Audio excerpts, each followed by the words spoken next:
Hello everyone, I'm Captain Logan, and welcome back to Superhero Rewind Unscripted. Tonight we're going to do something really different. I was out of town all week and wasn't able to prepare for a movie review, so I thought we could just get kind of casual, sit back, relax, talk a little bit about what might have been in the land of superhero movies and talk about some superhero movie history. So I put my feelers out both to the Rewind producers on Patreon and to our regular viewers and said, what kinds of things would you like to see me talk about that didn't happen or might have happened differently in the long and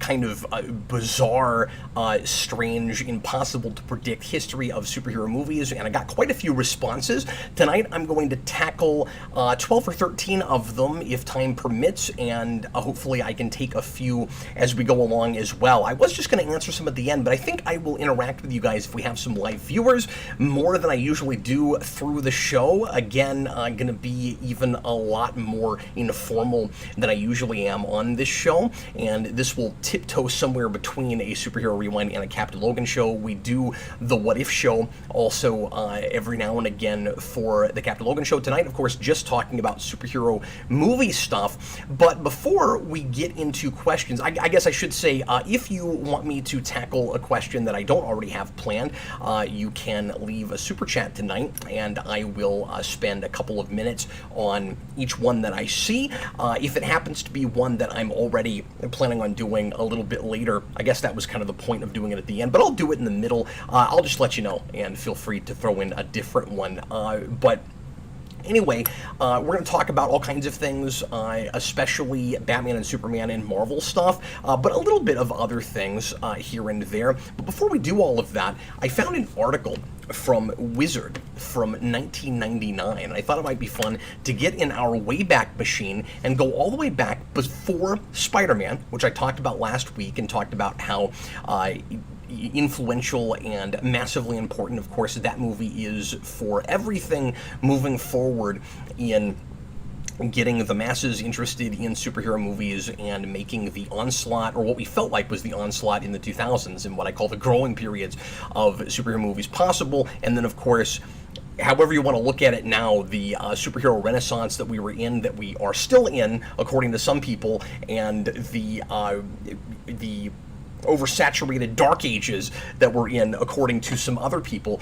But try to remember what it was like if you were old enough to be there, or imagine if you aren't old enough that you were there.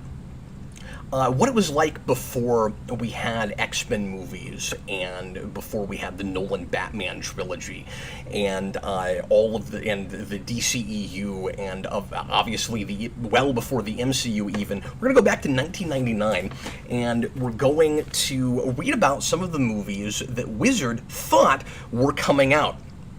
So this article, it says coming attractions, and it begins Movie Mania, and it begins with Batman 5, which of course never came out.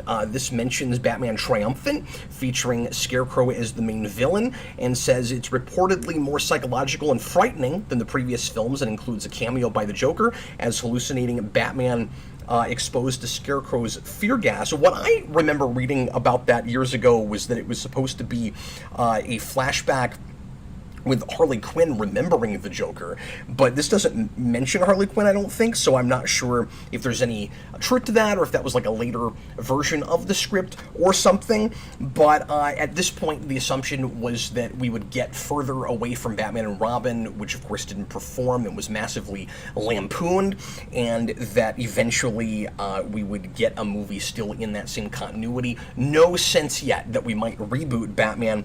This says, rumors have also swirled that the studio wanted to let Clooney out of his 2-picture contract. I didn't realize that he was contracted for 2 movies, and cast a proven action star like Kurt Russell as Batman. But since Russell's Soldier tanked, I've never even heard of that, that idea evaporated. Paul Dini of Batman and Batman Beyond animated series was rumored to be writing a new script, but those rumors have proven unfounded. Really interesting just going back over 20 years and remembering what we thought might happen, and seeing some of these things that I don't even remember hearing rumors about. I'm not going to read everything in this. Some of these are things based on comics. Some of them are just kind of peripherally related to comics and things that people reading this magazine would just assume people would like. There is a Buffy movie mentioned because Whedon wanted to make a movie in the same continuity as the TV show, of course, based on that. And I remember there being rumors about that, and then that didn't end up coming to fruition. And then there was a lot of talk about a Spike Illyria movie post-Angel, which also never ended up happening. Blade 2 is mentioned here, and this, of course, was already greenlit at that point, and everybody assumed it would happen. And of course, it did happen. But this does mention that Morbius, they thought was going to be in the movie, and then Goyer, it says, has denied Morbius is in the current script. So even already by this point, he wasn't going to be in that movie. Daredevil. Status in limbo. Plot: Matt Murdock, blinded as a child in an accident, can see the world through hypersenses. So just the normal Daredevil backstory. It doesn't know anything about the project yet. The Scoop: comic writer J.M. DeMatteis wrote a treatment for a movie script in '97 that never got developed. Since then, this project's floundered, but did attract the interest of writer-director Mark Steven Johnson last year. However, no Daredevil script has surfaced yet. So a lot of these little blurbs about these potential movies have no information that ended up actually, or no facts that ended up coming to fruition. Really early stages, or this project might be happening. This is one of the few that actually calls it correctly, ends up happening the way it looked like it might. Mark Steven Johnson wants to write and direct the movie that did actually end up happening, and I'm sure that got fast-tracked after the popularity of Spider-Man. Again, insanely important with that. One of the questions a lot of people wanted me to talk about tonight, which I'm not going to full-on do, I don't think, because we talked so much about it last week on just again, the influence of that movie and how it kind of creates, last week when I reviewed that movie, creates the foundation for everything that comes after that and creates the standard superhero formula. But a lot of people wanted me to talk about what if that movie just wasn't successful at all, and I think it's pretty clear what would have happened to some degree. A whole lot of projects that we have now wouldn't have ended up happening. You probably wouldn't have gotten the even that growing pains period of superhero movies the way we saw it. Of course, it kind of depends on the way in which it wasn't like the reasons that it didn't perform real well. But I imagine that Marvel Studios would have continued trying to make some different superhero movies, because a lot of things were tried before that, and just the scripts couldn't get into production and stuff. But it would have taken, of course, a lot longer than it finally ultimately did for the superhero boom to happen. But I think it still might have. But I guess the biggest question would be, I guess now I am just sort of straight up doing that one. But I guess the biggest question is, would DC have gotten so far ahead of Marvel that it would have taken them a lot longer? So superhero movies might have gotten really popular through things DC was doing, and then it would have they would have maybe been in the MCU place well before MCU was. We'll be doing a lot of speculating later in the show about the things that might have gotten DC ahead of Marvel in that way, in making a shared universe. By the way, welcome everybody. Thanks for being here if you're watching live. So back to this article from Wizard, Fantastic Four. Sam Hamm was screenwriting. That's interesting. Chris Columbus was maybe directing. That was back when he was everybody's assumed choice.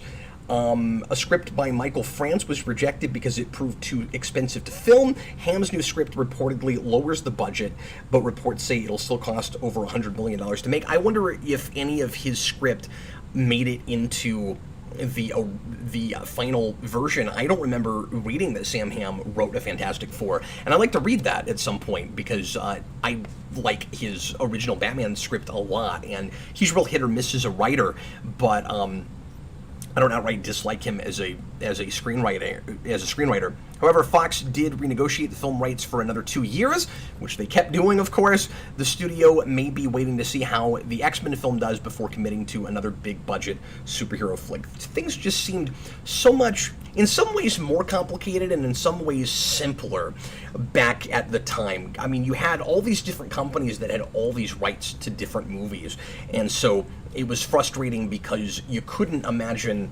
especially with Marvel, all of them at one house and being in one continuity if you really wanted to see that.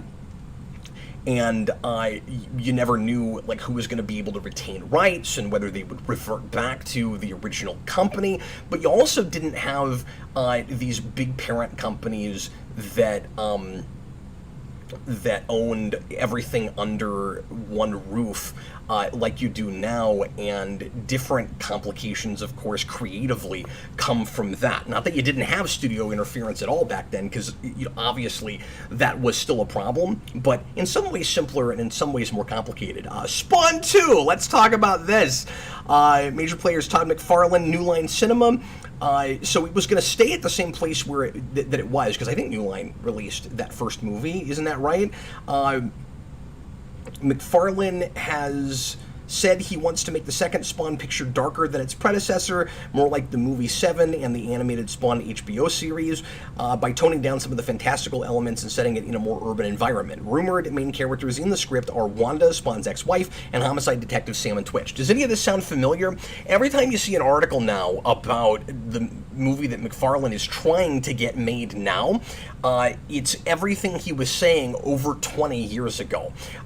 He wants Spawn to be in the background. At the time it was Sam and Twitch. I think now the script is just Twitch for some reason, because yeah, let's not give him anybody to talk to. I never understood that. So like, it's changed and morphed a little bit, but a lot of people a few years ago, when it looked like that movie might happen, were like, oh cool, Todd McFarlane is finally writing a Spawn movie. It's the same project he's been talking about forever and ever that he never finished the script for, and it never got off the ground. And we'll see if it ever finally does now. I might talk about that a little bit later. Anyway, this also mentions Green Lantern, which is really interesting that there were already plans potentially in motion back then. Or I shouldn't say in motion, because this says the project appears to be stuck in development. But I didn't realize that there was that was one of the characters that they were kicking around even at that point. And even that that DC was working very hard on getting anything but Batman and Superman off the ground at that point.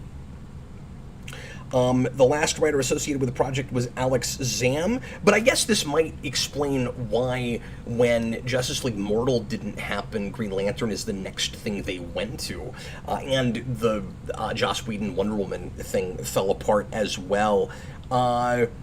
Zam apparently handed in a treatment that came across as too cartoony. Interesting, given the movie that we got finally. A script was never written, and as of right now, the property remains undeveloped. And then, of course, it mentions Spider-Man, and in '99, it still, even though we're only 3 years before the Raimi movie, he wasn't attached yet, and it was still the treatment written by James Cameron.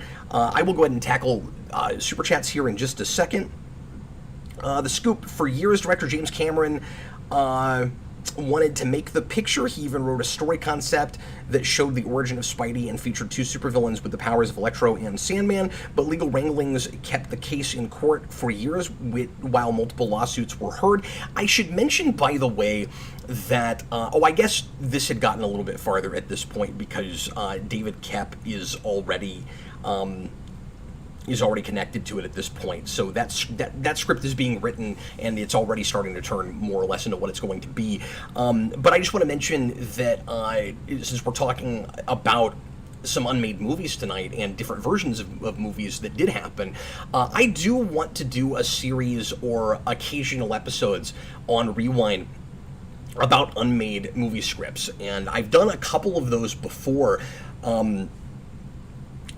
Outside of this series, but I want to use Rewind Unscripted occasionally to talk about some of those scripts, and I really want to do the Kevin Smith Superman Lives, and I want to do Justice League Mortal, and some of these complete scripts, maybe Green Arrow Supermax, because it would be interesting to try to do story analysis on some of these things that, admittedly, we wouldn't know exactly what the final product would look like, but just imagining it wholesale, what if they filmed exactly the script? You know that's not what would happen.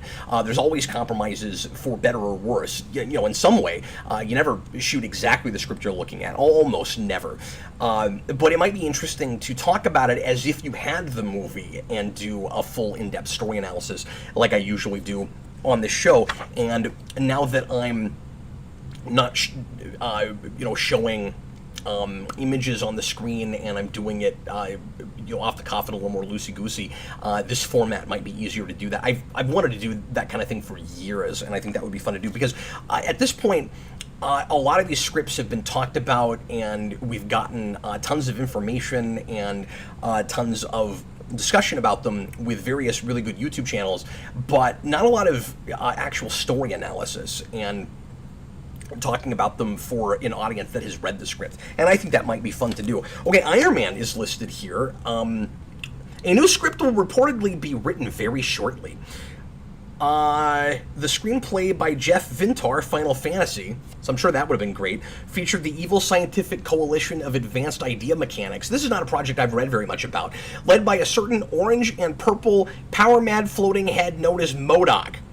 You really gotta wonder if that movie had come out, what the future would have looked like, and if it would have been very popular, and if it could have spawned the MCU, or if it would have just been kind of Ghost Rider all over again. Speaking of, a Vintar script attracted the attention of Nicolas Cage and Tom Cruise's production companies at one time, but that script is out the door, and word on the street is a new screenplay will soon be written.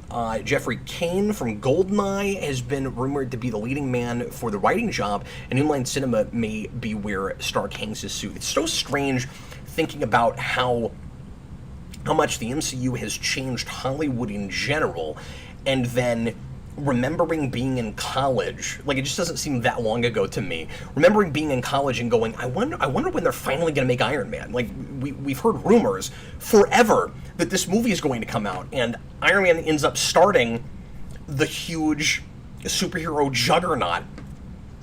It's just very strange. That movie seems so late to me. And then you think of how fateful a year 2008 was, and you imagine if it happened any other way, we might not be in the place we are. But so, I think of the world of superhero movies past 2008 as we're in the Prime universe. This is the way it was always meant to be if the genre was ever going to take off and be real mainstream. And then I think that at some point we left the Prime universe and wound up in the Twilight Zone after the DCEU started. But again, we'll talk about some of that a little bit later. Anything else from this I want to mention? Because we're already almost 20 minutes into the show here. X-Men is mentioned because that's actually about to come out at this point. V for Vendetta is in here, and and it's already mentioning the Wachowskis. Wonder Woman is here, and some stuff here that I'm not familiar with. In early 1999, the Wonder Woman movie project began to heat up when screenwriters James R. Harnick and Eve Marie Kazaros pitched their idea for the film. I don't know who they are. Warner Brothers reportedly loved the concept, but unfortunately the duo moved off the project before a deal could be reached. Weird. Although Peters did join at this time, the leading candidate for the role of Diana was reportedly Catherine Zeta-Jones. That might have been great, actually, although every dark-haired actress over 5'8" was also being considered. Since Harnick and Kazaros departed in February, there's been nothing new to report. Interesting. And of course, this is well before the Whedon stuff. Anyway, so I just thought it might be interesting to get a time capsule and go back to when some of those projects were still just kind of a gleam, yeah, a gleam in the eyes of creators that didn't end up working on them, and a couple that actually did kind of come to be what they sounded like they would be at the beginning. Okay, 5590ERS. I'll go ahead and read these super chats, and then we'll start to get into some of your what ifs. Here we go. What if Marvel Studios had the Spider-Man film rights, and Spider-Man was the first MCU film? And this actually goes into another question I'll tackle later, but it's a little bit different, so I'll go ahead and talk about them separately. But yeah, if Spider-Man starts the MCU, I mean, I think that would have been a really natural starting place, and considering how popular that movie was, I don't think that would have surprised anybody. In fact, I think some people were confused as to why, especially people that grew up reading Marvel, were confused as to why Spider-Man and Fantastic Four and Hulk and X-Men, etc., we're all in separate universes, and we're kind of waiting for them to cross somehow. I mean, keep in mind, this is before as many people really kept up with production and understood background stuff and licenses and who owned and made what movie and distributed them, etc., etc. I think it's a thing that more people are savvy about these days, and some of that, I think, is because if you keep up with franchise movies and genre movies at all, it's hard not to find out more about those things because, like, back in the time we're talking, we hadn't had any reboots yet, and when that happens, I think people just pay a little bit more attention to the behind the scenes with this stuff.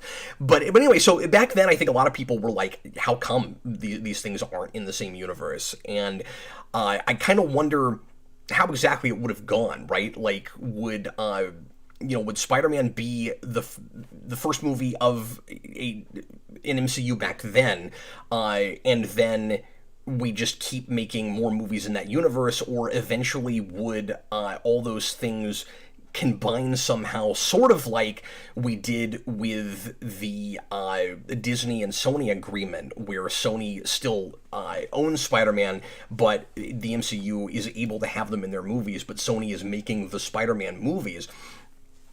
It's all just kind of a question of rights and companies getting along and all of that. But let's say things are simpler than that, and Marvel just already has everything under one roof in the first place. Yeah, I think the MCU likely would have come to fruition earlier, and in the popularity that it has now, and you probably would have just. It's hard to say what the DC side of it would have been. If they would have tried to get their ducks in a row faster, and if they, I mean, I'm sure they would have tried, but like if they would have succeeded. But yeah, I think the timeline probably moves up, and then, is Iron Man ever as popular? Is the Avengers a big deal, or do we have Avengers movies, but they're kind of more B-list compared to Spider-Man? That's a question, certainly, but. And then who would be the kind of showrunner of it all? Who would be the head of it? Like, Feige was there with X-Men and some of those early movies, so I guess it's possible that you still could have had the same guy running everything if they were all able to be under one roof at the time. So things actually could have weirdly worked out not too far away from the way they are, except you wouldn't have had a splintered, Spider-Man and X-Men universe all by themselves. Things would have been a lot simpler, right? You wouldn't have seen the X-Men soft reboot that you did, probably, with the prequels. I don't think. I wonder if as many, kind of weird things with some of those franchises would have happened. Batman Rocks, $20 super chat. Thanks so much. Really appreciate it. What if the X-Men were the main pillar in MCU before Avengers? Yeah, he asked this as a pre-written question, and I actually didn't have it in the list, so I guess we will go ahead and do it after all. How would Avengers respond to the precedent the X-Men and mutants in general set? I imagine a political landscape where the MCU Civil War would be Avengers versus X-Men. Yeah, that's cool. I mean, those are certainly separate stories that are about different things, and there's no reason that you can't do both at different times, I suppose, but maybe that is what would happen. I mean, interestingly, you could have a movie universe that handles the X-Men and the Avengers, or just other superheroes, living in the same universe a little bit better than comics sometimes has done it, because you were intentionally starting from that and just thinking about it more, where the X-Men isn't off in a pocket, but the other Marvel movies are actually talking about mutants and deal with them, and that's this kind of racial problem in the background that is constantly kind of looming and creates a lot of division in society, and you could use it to have a lot of discussion about things going on in real life, I think. So yeah, that wouldn't, again, if it were possible, that would have been a smart way to go. And then, of course, if the X-Men were the main pillar in MCU before Avengers. So, I mean, I don't want to get into too much in the weeds with the history of it and the kind of butterfly effect, but I guess the question would be, are we rebooting X-Men, or are we starting with the X-Men continuity that we had already, and somehow we take that and we make the MCU out of it? Because you would have, at that point, already had kind of too convoluted of a universe, although maybe not as, certainly not as convoluted as it became. So, I mean, you might have to ignore some things from X3, but especially from X-Men Origins, but we did that with the X-Men movies later on anyway. So, yeah, it's hard to say how successful that would be, because sort of like with the Spider-Man thing, you'd already have kind of a proven property, and then you're just building things on top of it. So you'd already have not just brand recognition, but consumer confidence, pardon me, that you would have later with the MCU, but it was a little bit of a slow burn, and it starts with an unproven character like Iron Man. So, I mean, I guess the question is, if you start with something like the X-Men that's already popular, whether it's a reboot or not, but just a thing that has been proven in the marketplace at the box office, and then you do an Iron Man, does that get more people to see it, or do they not necessarily care because they still don't know who Iron Man is, and that's still got to be a really good movie and have a lot of word of mouth and that kind of thing? Or is it just a big deal that it's in the same universe because we haven't really done that yet with multiple superhero properties that all exist in the same universe? I kind of think if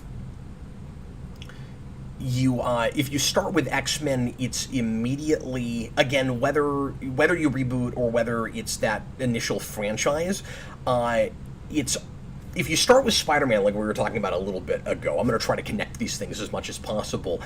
Immediately, you're in more of a contemporary MCU, family-friendly kind of place. And with X-Men, it might be a little bit more isolating, because those movies were popular, but they were handled as, they were aimed more at adults. So not hard R, kids saw them, but they weren't as popular for little kids like Spider-Man was. And so if you start in that place, you might have to branch out and make a big deal out of how some of these things are for families and younger people, and some of them are going to maybe be a little bit more heady, like X-Men, or a little bit more more violent, have a little bit more adult subject matter. I want to say starting with X-Men instead of Avengers, even if you eventually get to Avengers, actually might give you more variety from the get-go. Batman Rocks puts in another $20 super chat. Really appreciate you, man. Thanks so much. I also think it would be believable with having Magneto be the first big MCU villain. That would set the status of privacy versus security. Absolutely, yeah. After all, Avengers began as a governmental response team, and X-Men have always been private. Yeah, really good thematic ideas that you're throwing at us here. Yeah, because what the MCU became a lot about, especially with Winter Soldier and then Age of Ultron, is security versus freedom, and this and I guess this would be some of that as well, but the idea of privacy versus security, like that's in Winter Soldier some too, right? The question of how much do we want the government to know about us? If anybody has too much power, they can use that against us, even if they're supposed to be protecting us. So yeah, I guess it is about some of those same ideas. But taking two different superhero teams, because with Civil War, you took two different groups of superheroes that had to pick sides, and you said one is more about the freedom, specifically of the superheroes, to do what they think is right over whatever they're told to do by a government. And then another side that says, no, we need oversight, so the security of the nation is more important than anybody's individual liberties. And it did a wonderful job of giving both of those arguments and making it difficult to pick a side, even if you initially have agree more with one side over the other. And this would give you that with pre-established superhero teams in the first place. So yeah, that is a really interesting idea. And as far as making that a what-if thing, like if we did that, what would it turn into? Maybe it would make the movies even more political than they are. In whether that would end up being good or bad really just depends on your taste and also how maturely it was handled, right? But that's not a question that would as easily be answered in one movie. Not that Civil War fully answered it, but I mean, at the end of the day, we don't keep these divided teams that are each about one ideology, and you kind of would have to have that. And you would also immediately be throwing in the X-Men allegory of racial prejudice in with your freedom versus security question and argument, and that certainly is, I think the racial issue is definitely in there and a part of that, and so it would immediately be handled in kind of a more realistic way, I suppose, and it could get too heavy for some people, and again, it might be difficult not to push the kids out a little bit, and hard to say, depending on who was making that, whether a studio would even allow it to get to that heady and political of a place. What a great question. Senior Sticks, $2 super chat. Is that Lego Batman behind you? It is. That is Lego Batman. He also asks, what if Thomas Jane Punisher had a trilogy? Oh yeah, good question. I don't right off know how that would influence things. I mean, if it was, if they were handled really well and were really popular, they might be kind of an island off to themselves where they didn't have a massive amount of influence, but on the other hand, it might pave the way for more things like that, where it's okay to have more rated R, but also serious, like not just the Deadpool thing, but real serious and violent movies based on comic source material that is sometimes for kids and sometimes not. So that would have been, of course, outside of any kind of Marvel continuity. I would think it would be like the Blade movies, where it's popular, you can see some kind of visual influence here and there. There might be some projects that it was easier to get off the ground if it weren't for that. Maybe it would give us a little bit more variety in the marketplace. It's hard to say. I don't know if it would have paved the way for a lot more things like that. It seems like Warner Brothers has had more of a track record than Marvel, but again, Marvel was so splintered for so long with all their properties at different houses. But DC overall has had more of a track record of trying real rough and tumble things that are just for adults.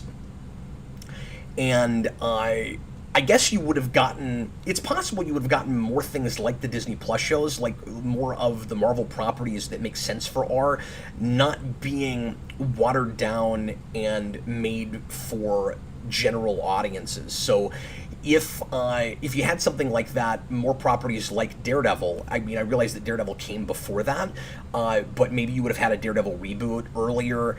Maybe your Ghost Rider movie would have been quite a bit darker, and even some of these things being made at different houses, the attitude about it might be different if it went, well, Punisher's working. But it's also hard to say how much of an influence that would have. Again, it's possible it would just be kind of off by itself. But that's a wonderful question. Okay, this is a lot of fun. I hope you guys are enjoying it. I'm going to go now to some of the Patreon producer questions, the Rewind producer questions.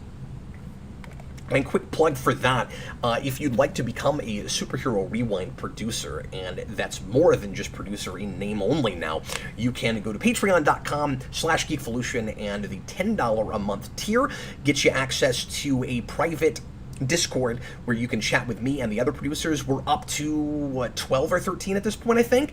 At least folks in the Discord. There are more producers that are on Patreon, but just folks that have chosen not to be as interactive, which you can absolutely do. But it gets you access to the Discord, which lets you chat with me about the show, make suggestions for topics and things, or tell me how you think the show is going, and give me any feedback that you want to. We do polls where you can help choose the next movie for Superhero Rewind. We're going to start meeting pretty soon on a monthly basis, and sometimes we'll even watch movies together, and you also get a credit at the end of the show. So that's what producers are for, or that's what you can get if you become a producer. And now let's take a look at some of the producer questions here. Doolittle. What if Viacom bought Marvel instead of Disney? So, and also Beyond the Bat had a similar question, and he's not a producer, but I threw this in there too, because he said, what if another studio bought Marvel? So more than one person is thinking about that, and that's part of why I went ahead and put it on the list. I'm not doing all of the questions that were asked because there were like 32, 33, and we will probably do this again down the line, especially if there's some interest in this episode. So anyway, I want to do more of these kind of discussion topic videos, especially on weeks that I don't have time to prepare a movie, because there's so much stuff that we could be talking about with superhero movies that there's no reason we can't do this most weeks. And again, thanks a lot for everybody's support and interaction during the show to make it possible. And if you're listening after the fact, you're wonderful as well. Thank you.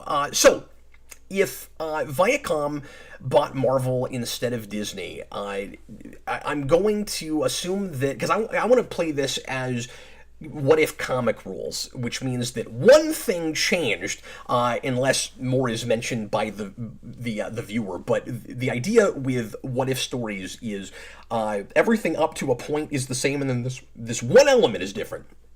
And now moving forward, everything changes. So I'm going to assume with this question, because Doolittle didn't specify, that Viacom is buying Marvel at the same time that Disney did, which means that Viacom is not the architect of the MCU from the beginning. They have movies out already, and then Viacom acquires them, let's say for $4 billion like Disney did. Let's say Viacom could afford that, and they buy Marvel, and what they're buying is a stable of characters and a continuity that has already began, that was great English, that has already begun, and they'll have to decide just how much creative control they want to take moving forward. So there are a couple different ways that this could go. And I could see it being really good for the franchise and really not so good for the franchise. On the one hand, it's possible that Viacom could have bought Marvel Studios and then been pretty hands-off with them. Because the difference between Viacom and Disney is a parent company, but they're also a studio. They make movies and they distribute movies, but they also have companies under them that do that as well. And Viacom Disney's also a conglomerate like that, but Viacom doesn't make movies. Paramount does. They own a company that does that. And so either Paramount would be more involved in the production of the films, or they would continue just distributing them like they were already. Like, it would be a more clear fit at the time, and I don't think people would have been as surprised by it. They might have been surprised if Viacom could have afforded to do that, but, I mean, that's also a huge the company with a lot of power, but I don't know that they could have done what Disney did back then, and I assume that they probably bid them up some. I haven't looked at that, actually. I'm not sure who was involved and if there was a bidding war, but I wouldn't be surprised by that. But if, at the time, people in the know, people paying attention, had seen Viacom wanting Marvel Studios and ultimately getting them, I don't think that would have been a surprise, because Paramount was already distributing their movies. You see the Paramount logo at the beginning of Iron Man and the beginning of Incredible Hulk, and it's still there for at least another movie or two, I think. And so they might have been more hands-off than Disney. There might not have been as much studio interference. And I could have, because Paramount, of course, and I mean, they've put out a lot of bad movies, don't get me wrong. That has not been a great movie studio overall for a lot of franchises. And that's kind of the scary other direction is, if, I should say this real quick, if they get too involved, then maybe it becomes a Transformers situation, or maybe even they just give it to Michael Bay, because I can't remember what movie, but I think at one time there was talk about Michael Bay directing one of the Marvel movies. I think we talked about this last week. Maybe it was Spider-Man, or maybe there was even talk at some point with Iron Man. I don't recall, but it could have been watered down in a totally other way than arguably some of the MCU Disney stuff has been, where it becomes a lot more of kind of a machismo, just action, hit each other fest, and the ideas really don't matter, and characters don't make a lot of sense, and it's a lot of TNA and that kind of thing. I guess it could have gone that direction. But again, it's also possible they would have just been kind of hands-off, and then the question is, would the MCU overall have been quite a bit darker, or could it have gone to more of the darker place that Batman Rocks was talking about earlier with his, because I think that would have to be a little bit darker and a little more cerebral with his X-Men versus Avengers idea, or Avengers versus X-Men. And then beyond the bat, what if another studio bought Marvel? I mean, that's the clearest path, where that's the studio I most would have bought getting that. Let's say Fox buys Marvel somehow. Then you got to wonder if the Disney-Fox merger ever happens. And then if it does, you'd have Fox, which probably immediately combines movies, and either they go, the X-Men movies and the Fantastic Four have somehow always been in the MCU, somehow it connects, we'll make it work, or they reboot those things and fit them into the MCU, and then they've already got like 90% of Marvel, because they don't have Spider-Man, but they have practically everything else. I forget who had Namor. Maybe that was still them too. I forget now. Or was it Universal? Some company had like just Namor. But anyway, and then let's say Disney still ends up buying Fox down the road. Then what happens? Now you have a fully established MCU that probably has already had Avengers and a bunch of other stuff, and then Disney gets it. No idea what that would look like. And of course, this isn't even considering, things are getting very complicated now, right? Like, this isn't even considering platform changes, and with streaming, and just the way the business is evolving in general. So yeah, we could go through other companies, but I'll move on. It's just, if anybody but Disney gets it, you got to wonder if eventually Disney still ends up getting it, because they've been playing this massive game of Risk for the last 15 years, and buying up so much stuff that it could wind up under their roof anyway. Okay, let's go to Hot Soup, and Hot Soup wants to know, what if, as if I have all the answers, as if I'm a watcher and I can see the future. I guess the watchers can't see the future. I'm Madam Web. And not like the Sony Madam Web, but I'm, because I don't know what she's gonna be like, but I can Behold! I can see the future, and I know what's going to happen. No, I don't. What if Nolan refused to do a third Batman movie? This is a fascinating question, and one I've thought a lot about in the past, because I always got the feeling after Dark Knight and Heath Ledger's passing that Nolan really wasn't that interested in coming back and doing another movie, and that it was a very difficult thing for him to have to do, and that in some ways his heart didn't seem to quite be in it. I mean, don't get me wrong, he killed himself making Rises, and clearly he put his everything into it, but I still, and not everybody agrees with me, of course, but I still think that that story suffered from his coming in to do a project that maybe he wasn't real comfortable in having to do,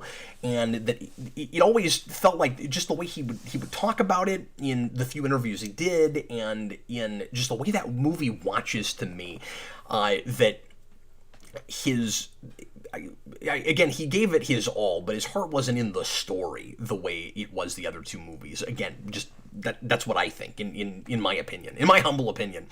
And so because I know a lot of people love Rises and they don't have that with it, but if he didn't make Rises, the big question is, and that's a total plausibility too, that could have happened, and he didn't come back. I still don't understand why he agreed to work on Man of Steel.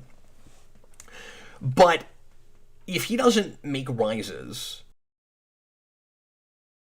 Warner Brothers have the confidence in the continuity and the brand, specifically the Begins and Dark Knight brand, in bringing in somebody else to make that movie, or do they shelve it because Nolan is the Batman brand? We don't think that anybody else bringing it forward is going to.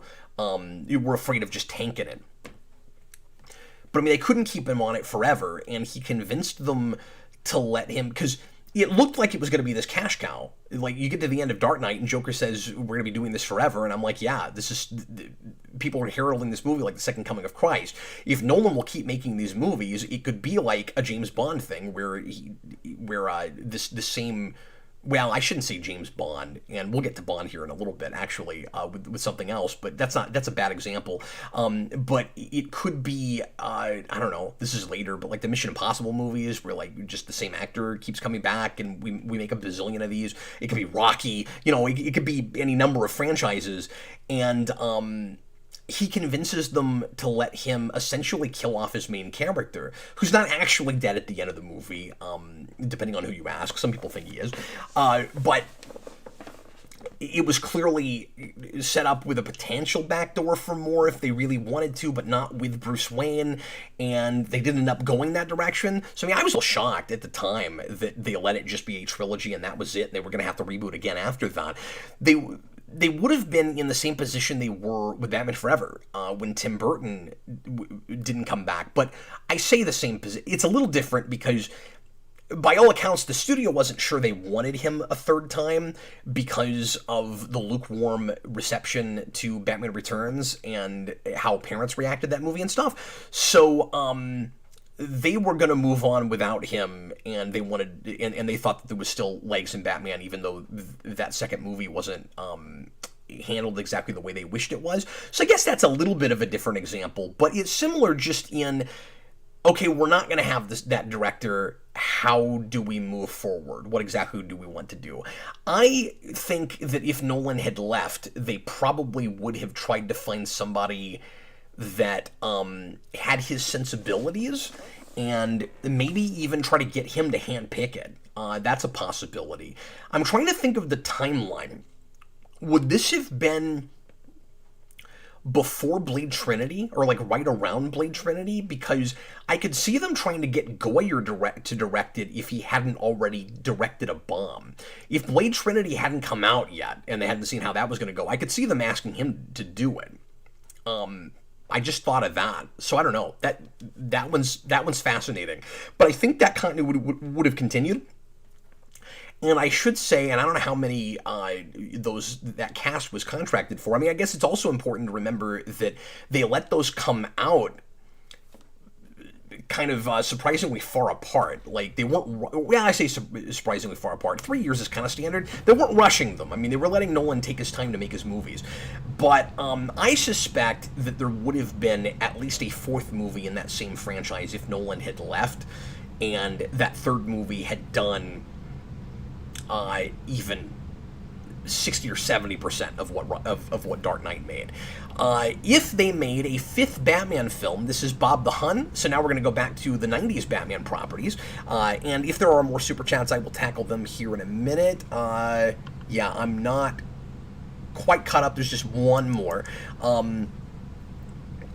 If they made a fifth Batman film, a sequel to Batman and Robin, instead of Begins, any of the iterations they were considering, Batman Triumphant, etc., do you think it could have been a Bond-like franchise, this is where Bond's coming up, where they just keep switching actors forever? I think if they toughed it out, that could have happened. And that, oh, I'm sorry, that was Chewbacca's lover, and then, that was Chewbacca's lover's question, and then Bob the Hun says, and what if Batman was never rebooted? I wanted to mention both of those because multiple people, and I think there might have even been more besides, multiple people were asking really similar questions there. So, sorry, Chewbacca's lover, that was your question, and then Bob the Hun asked, what if Batman was never rebooted? Given what happened with Batman Forever, where that feels like a soft reboot, but it's technically in the same continuity, I think that's absolutely what might have happened. And I think if you had had a Batman Forever situation with Batman Triumphant, or whatever that fifth movie was, where it was real popular despite the last movie not being at least critically acclaimed the way they wanted it to. I think Returns performed okay, but it didn't perform like 89, and it didn't perform like Batman Forever, because that was record-breaking again. I don't know if it broke 89's numbers, but it did crazy numbers still. I think it's very likely that they would have gotten a lot more confident in them, and if you occasionally had a dud, they would just shift gears a little bit instead of going, people don't care about Batman anymore, and hold it back. And they probably would have, like Bond, just made sure they came out every so often, and you could really just keep soft rebooting. And then the question is, how long would it have been in setting that kind of precedent? How long would it be before we saw a real honest-to-God reboot in superhero movies? Because it's a long time before we get there. Spider-Man is only the second after Batman. We have a full-on reboot in 05 with Begins, and a lot of people were really confused about that because the concept was kind of foreign to them. We'd had remakes of movies, but the idea of a franchise that stops, and instead of, when we finally come back, it's not a sequel, but we just start over, was really different and not a thing people were used to seeing. And if Batman didn't do it with Begins, I wonder if Spider-Man, let's say everything else is equal, I wonder if Spider-Man would have waited longer, or if it still would have gone ahead and done that then, and if we would see as many of these reboots as we are, or if that model might have become standard. And if so, things would have been a lot more like comic books in a certain way, because you'd basically have the comic aging thing. I remember years ago, I had an argument with, or I guess I should say, not an argument, just a friendly conversation with Eric, who used to work with us on the channel, and he really was of the opinion, this was just after, maybe a year after Ultron came out, no, this would have been after Civil War was out. He was of the opinion at the time, and I don't mean to say I told you so to Eric, but he was of the opinion at the time that we would recast characters and age them more like in comic time, instead of phasing characters out. Of course, we know now that's not what the MCU is doing. And if that had been standard back with Batman, I think maybe the MCU would have either, let's say, again, all things are equal and that still happens, I think the MCU might have gone, well, that's worked really well for them, and maybe people will accept recasting, and we can, and we'll keep a tighter continuity than maybe the Batman movies have. We won't soft reboot, we'll just recast, and then we can have our characters age very slowly or not at all.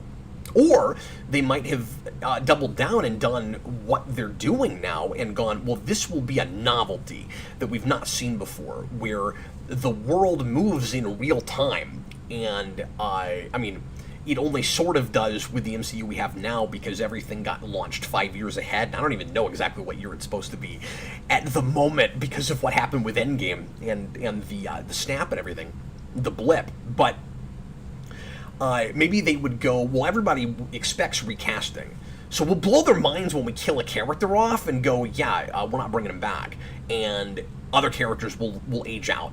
You know, if you had had a Bond thing with Batman by Endgame, the ending of that movie is more shocking, I think. Wonderful question. Thanks so very much. Jajira, what if Superman Lives was made? I'll answer this, and then I'll get back to Super Chats. And thank you guys for the interaction.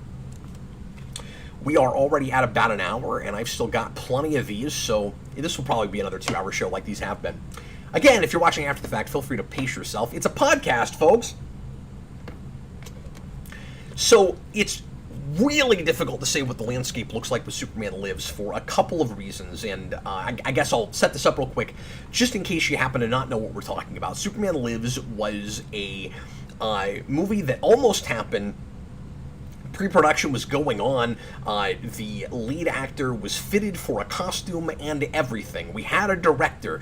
This would have been Tim Burton with Nicolas Cage as Superman, as Clark Kent. And it was based loosely on Death of Superman. And this was being worked on around 96, 97.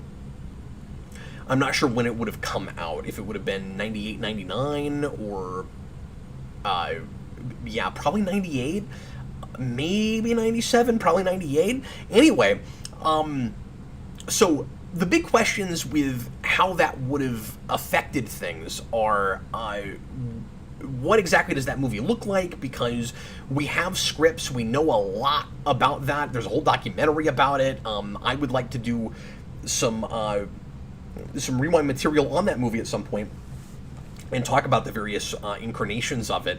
But Kevin Smith had a script, but that script was already tossed out by the time Tim Burton came on board because he didn't like his take on it. And so there are even other versions after that Burton liked more. I'm sure Burton's version would have been a lot weirder than his. I'm sure it would have been, it would have done a lot of literal things with, because I've read about this a little bit, with Superman being alienated because he's literally an alien in exactly the way as he took villains in Batman Returns and went, hey, they're based on animals, so we'll make them real animalistic. And I'm sure it would have been maybe more about the visuals, kind of like Batman Returns was, but it's hard to say because it seemed like Warner Brothers was real happy with Burton leaving Batman, but then they were also apparently happy to bring him back and give him their other huge superhero that had proven successful in the past and was the reason, arguably, that superhero movies the ball got rolling, pardon me, on superhero movies in the first place. I hesitate because I don't want to say that Superman is the reason Batman is popular with 89, but I think it is hard to imagine that movie getting made the way it did without Superman, of course. Some of this is just sort of butterfly effect and everything. But anyway, so I mean, what exactly does that movie look like? How weird is it? Does it alienate kids the way Batman Returns did? Or is it heralded as a, major success, as a major cultural touchstone? The only things I'm real sure about are if that comes out and it's successful. Let's say it is. Let's say it does well enough and they continue forward with that as a franchise. Because it always sounded like kind of a standalone thing to me. It's like, let's do a movie about Superman dying in a continuity where we haven't had Superman yet. I never loved that. I don't know what else you do. I know at one point it was supposed to be Superman 5.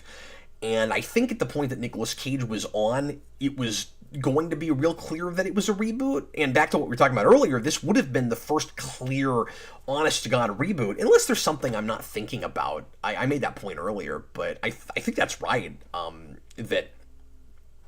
that doesn't happen until Batman. But I think you can be...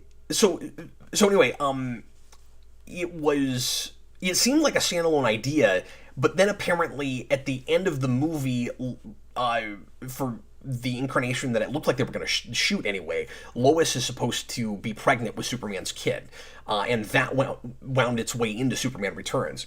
So I guess they would have continued forward. A couple things we can be sure of. Superman Returns would have never been made. We would probably have not, even if eventually that franchise died, I doubt we would have gone back to Christopher Reeve continuity and recast somebody like Brandon Routh. That probably wouldn't have happened. I guess it's possible.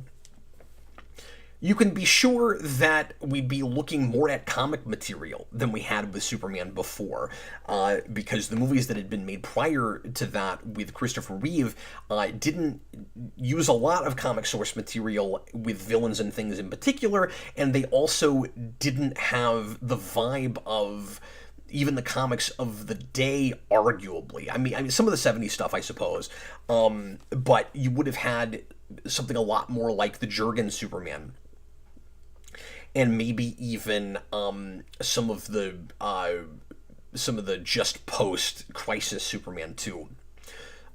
So we probably would have gone to a lot more villains from comics than we had seen before. Those are the only things that I can be totally sure about. And then, of course, just looking at what the history is after that. Like, does it lead to more of a shared universe because everything is looking a lot more comic booky? Do we do weirdly what we did with Man of Steel, where we reboot Batman out of that? I think that's pretty possible. Let's say Batman and Robin still comes out. I mean, you'd have these polar opposite things. We'd have this really serious but quirky and bizarre Superman movie where we combine Brainiac and Lex and make them the same character. And one of the scripts called it Lexiac.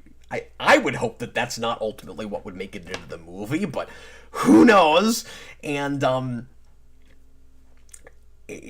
all the, the other crazy stuff in that movie, the spider creature and everything. Would superhero movies from then on, a lot of them just be a lot weirder because that's the precedent that's set? When Marvel finally gets its ball rolling, you'd have maybe two clear opposing choices with the flavor of superhero movies, where you'd have the really weird, bizarre, more kind of comic booky stuff that Tim Burton's making, the more, which is weird to say because he's not a big fan of the comic source material for a lot of those things, but it would be more, of course, stylized and not realistic. And then Marvel would give you something more down to earth potentially. I think they might have gone to even more clearly Stan Lee roots with a lot of their stuff, even made by different studios, if that movie got made. But yeah, real hard to say with unmade superhero movies, because it's hard to say what ultimately the project even will be, regardless of if there is a full script right now, because a lot of things change during production, and you never know how much studio executives are going to have their hands in it and all of that, and so it's impossible to know how they would perform. Okay, let's see if we've got more super chats. Senior Sticks, $2 super chat. What if Morbius was made in the 90s or early 2000s? Now, do you mean exactly that movie as it is, or just a Morbius project gets made in the 90s or early 2000s? Because what you essentially got is the movie I would expect to see with that before the waters are tested for a lot of comic source material things, especially aimed at a more adult crowd, or even just, trying to have its cake and eat it too, where it's sort of watered down so that it's okay for a general audience, but it's also trying to look really edgy. It's a lot of the kind of stuff we were doing in the 2000s, and Avi Arad just does not seem to be able to get his head out of that, and some of the other people working at Sony still. So I I have a hard time not just responding with, it would have been more or less the same movie made back then, maybe a little less weird in having a different actor probably. And well, I say that, I mean, he was actually surprisingly he gave a surprisingly sober performance in that, now that I'm thinking about it. I don't want to conflate it with Venom, because that's a totally different ballgame, but both of those movies do, of course, have in common that they feel like mid to late 2000s movies, before or I should say early to mid 2000s movies, before we have the MCU, and there's a lot of proven track record with superhero movies. I can't imagine, I was going to say I can't imagine anybody greenlighting a standalone Morbius movie back then. I was kind of surprised it happened even when it happened, but it was weird when Blade happened too. This is this really obscure character, I mean, that a lot of people had never heard of. If it was a little bit more creative and believed in itself more, and the studio believed in it more, certainly, it could have been another Blade situation. It would have been really weird, and this would have been sort of like setting the Spider-Man shared universe without Spider-Man precedent back then, if you'd had a situation where Blade gets made, and then Morbius is supposed to be the sequel, but for whatever reason, they end up not using him. I forget what the whole thing was with that now. And then they go, let's just give him his own movie. And it won't be in the same continuity, and it won't be related whatsoever. But we'll just have a Morbius movie, and maybe people will call it a spin-off, like they do with the Spider-Man movies. I hate it when people say Venom is a Spider-Man spin-off. You have to be in a thing first, before you can spin out into something else. So anyway, I think that would be likely an inconsequential film that everybody would forget about. But hard to say, unless it was exactly the same project that just came out recently. PlushieDX says it would have bombed. Okay, let's go ahead and move on here to some regular audience questions. What if Marvel, this is from Mr. Cool 210, this is from Ben, one of our patrons. What if Marvel got the early 2000s Marvel movies like they originally planned? X-Men, Spider-Man, etc. Yeah, and again, we tiptoed around this a little bit earlier, but now let's just do the full Monty with this. If you had not just starting with Spider-Man or starting with X-Men, but let's say it all counts. So you make Iron Man, and then, because at first I wasn't sure what he was talking about. I messaged him earlier today, and I was like, do you mean, like, they're all in the MCU? And he said, yeah, that's the idea. And I guess I never put two and two together on this, but he says, or maybe I didn't, I forgot about it, but because of course this is what it was supposed to be, but he says, what Nick Fury means at the end of Avengers is you're part of a greater universe that the audience is already familiar with, that just hasn't been all tied together yet. And my question with that, of course, is how can they be sure they're ever going to have the rights to be able to put all of that together? Because, like, Fox had X-Men, and Sony had Spider-Man. But why else? I mean, I don't know if that's confirmed or if that's just an assumption he's making, but I tend to agree that must be what it was, because why else would you say it like that? Where it's like you're part of a larger or a bigger universe, and there was a cut of that scene where he even mentions a character that sounds a lot like Spider-Man. Like, why would you do that unless you thought that at some point you'd be able to put it all together? So anyway, forgetting what the point actually was with that scene, let's just say that again, all things being equal, somehow, magically, all these companies get their ducks in a row and work together well, or rights revert back, or Marvel's able to buy up the rights and to those movies. That would never happen, especially because some of those franchises were still going and doing well. But you've got, or at least had the potential to come back and do well. So you've got X-Men and Spider-Man, and I don't know if they could get the rights, possibly Hulk, and, well, I say get the rights. I guess that's the very next thing they did. So they've got that already. But I guess... yeah, I guess the question then is, would they have rebooted Hulk, or would they have just taken the Hulk they had already? They wouldn't have wanted to do that because that movie didn't do well. So I guess that would be the one big exception. So because I doubt they do that. Let's forget that. Would they have included Fantastic Four? I don't know. Anyway, if they'd used the franchises that were there already, I guess the first big question is, would people accept that it was all in the same universe? And I can't think of any major reason that it couldn't have been, even though some of them kind of felt like, that tonally, they weren't really in the same worlds. But again, we talk about this all the time with X-Men. It already sometimes in comics feels like X-Men is cordoned off in a world all of its own. So to say, well, it feels a little more grounded than some other things, and it doesn't really feel like a superhero universe, but Tony Stark becomes a superhero, and then his world opens up, and you go, oh, there's actually all these other superheroes, and you didn't even know about it. That's an excuse to be able to take Nick Fury or somebody else and go to all these other universes and go, or all these other movies, I should say, and go, hey, Daredevil, you're putting on a costume, but there's Spider-Man over here, he's doing that too. And there's the X-Men, they're doing that as well. And you've got Reed Richards and the Fantastic Four. I guess them, everybody would have to know about, but you could just retroactively say they were aware and they just didn't talk about it, I guess. But then kind of weird that Iron Man wouldn't know about that. So I guess it would be very strange if the Fantastic Four showed up with all of that. But I digress. Would it have worked out? How popular would it be?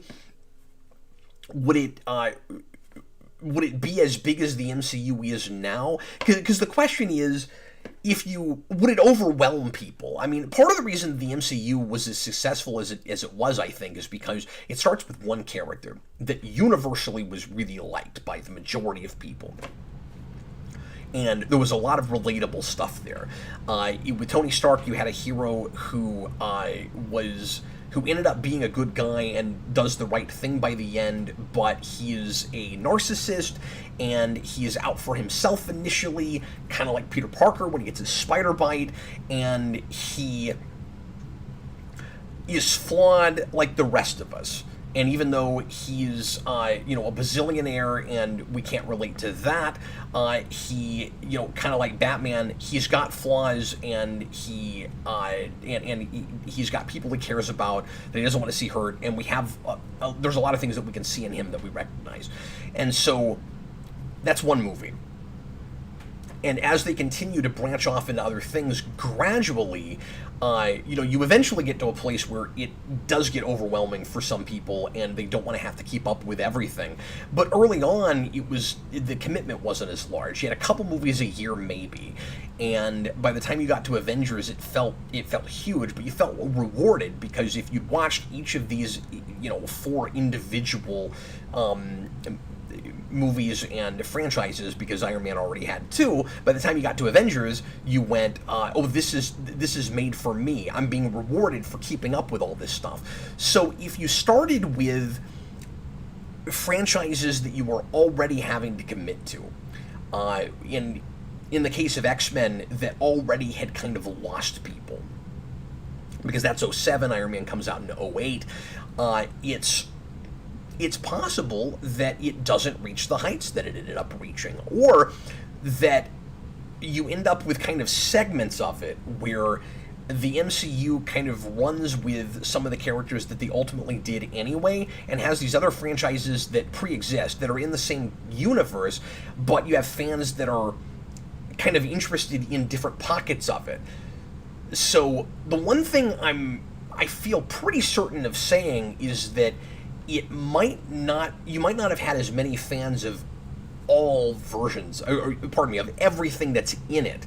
But at the same time, you also might have there might have been less synergy. There might have been less sameness, as arguably it has more and more as it goes along, and gets kind of formulaic, and where a lot of movies kind of feel the same, and it doesn't feel enough like a lot of different tones in the same universe that people really wanted. You're kind of starting where you'd have to have that, because Spider-Man is so different from X-Men, etc. Let's go ahead and move on. What if... Actually, there are other super chats, so I'm going to take care of that real quick.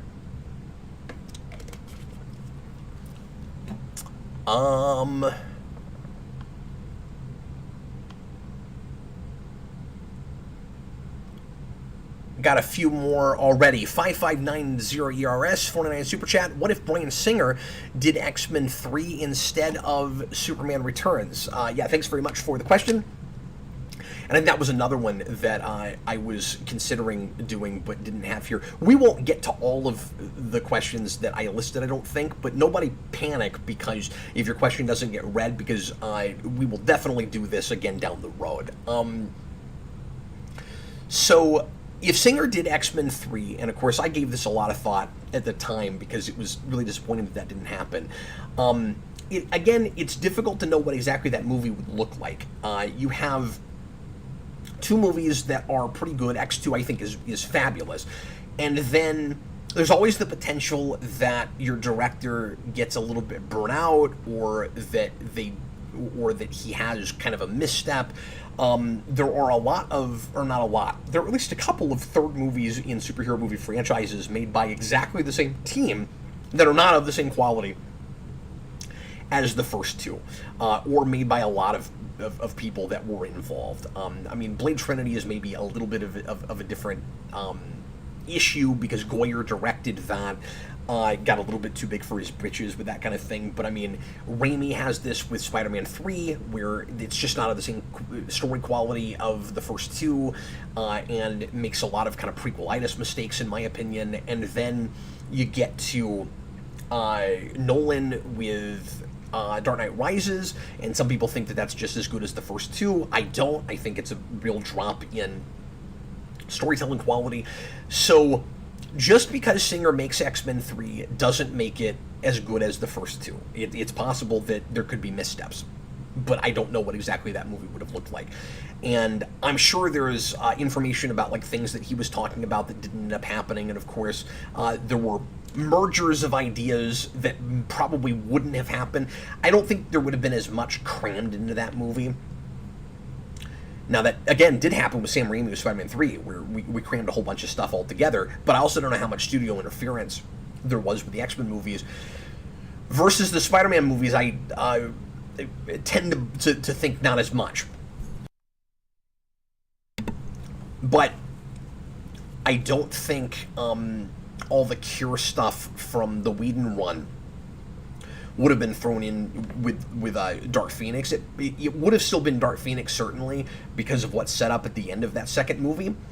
And I wonder how he would have done it. I wonder if it would have been, and if this is information we have, because I've not read about this, but like if he would have still gone with the silly Ratner thing of Jean has an alternate personality that calls herself the Phoenix, that was repressed by Professor Xavier earlier, or that weirdly Singer also sort of used in his Dark Phoenix later. Because, I mean, remember, he ends up making a Dark Phoenix. Or no, he doesn't. He didn't make that movie. That was, what's-his-face, who produced those movies. Oh yeah, that was really unfortunate. So weird that there are two Dark Phoenix movies, and he didn't end up making either of them. But I digress. I forgot about that until just now. So yeah, I have no idea. I mean, I would assume that it probably, whatever it was, would have been better received, and that the X-Men franchise after it would have looked totally different. Because I don't think Origins happens the same way after a more or less failed X-Men 3. I mean, I think that movie probably performed okay at the box office, but if it had been as well liked as 2, I wonder if you wouldn't have just had an X-Men 4. I mean, they did call it The Last Stand, though. So I don't know. Maybe things would have turned out similarly to the way they did. Is it possible that if Singer directs that and it's a better movie, you still have exactly the same history moving forward, except no excuse to try to make Dark Phoenix again because the last Dark Phoenix was liked? I don't know. Maybe somehow that would have led to more, like if Singer had stuck around, like let's say he makes that movie and then he keeps kind of show running the whole thing. I guess it's possible that we get more one-off character movies like with X-Men Origins, like maybe Magneto finally happens and you do several with other characters. And then you get an X-Men 4 down the line. I don't know if you would have gotten the prequels. It's hard to say. Bob the Hun, $5 super chat. They would have a different love interest every film like the Bond series did. So we're back to Batman gets... I have to keep switching gears. Gets recast constantly, but it's supposed to be the same continuity, loosely. So they would have a different love interest every film like Bond did, but they would run out of major villains very quickly, made-up villains. I don't know. I mean, not if they did... If they didn't feel a need to do 2 villains a movie. Well, I guess if they make as many movies, you're right. I mean, if 20 years is quickly, then I guess we would eventually run out of movies, or out of villains that people had heard of. But there's a big Batman's Rogues Gallery. I mean, or Batman Rogues Gallery. I think it's more likely that characters that are B-list even now would have become, bigger and more A-list then. And also, we could recycle villains, right? I think even more than Bond did, it would be more likely that with a long-running Batman series where you got a new movie every 2 to 3 years, we would keep more villains alive, and then you would just, every so often, Joker would come back, or Riddler would come back. And if it was like Bond, it would be probably easier to kill people off and bring them back later and be so soft rebooty that the continuity didn't matter. So you'd go, yeah, that character is dead, but it's been 20 years, and Batman doesn't age, and I don't know, maybe nobody will notice, or we'll just be so ambiguous as to whether other things we've done count that we can get away with doing that. Chewbacca's Lover, $5 super chat. Goyer wrote a script or treatment for every superhero or geek character at some point. Yeah, right? Him, Sam Hamm, and Kevin Smith have that in common. Goyer most. Yeah, Goyer definitely did the most of those. And I've never really known why. He is one of the most prolific writers in Hollywood, who also has to have seen some of, if not the most of his scripts not get made or come to fruition in any way. But he probably doesn't mind that much because you still get paid. And I'm sure he's made a lot of money writing movies that never happened, or that got kind of transformed later, where even if he doesn't get credit, he still gets paid for his script being turned into something else down the line. Okay, let's go ahead and do a few more, shall we? Spetty Vescue. This is a tricky one. What if Disney had sided with Ike Perlmutter instead of Kevin Feige when the two were clashing during the production of Civil War, and Feige made the ultimatum to Disney that either he wouldn't have to answer to Perlmutter anymore or he would quit? So for folks that are not familiar with the situation, and I've only read a little bit about this, that apparently indeed is what happened. There were disputes, and those guys didn't get along, and there was a huge feud that is really famous at this point. Perlmutter has been gone since 2019, I think, or at least had a very reduced role. I think he's totally gone now. I know when things shifted back in 2019, he was surprisingly dropped way down in his position, where he didn't have anything like as much power as he had before.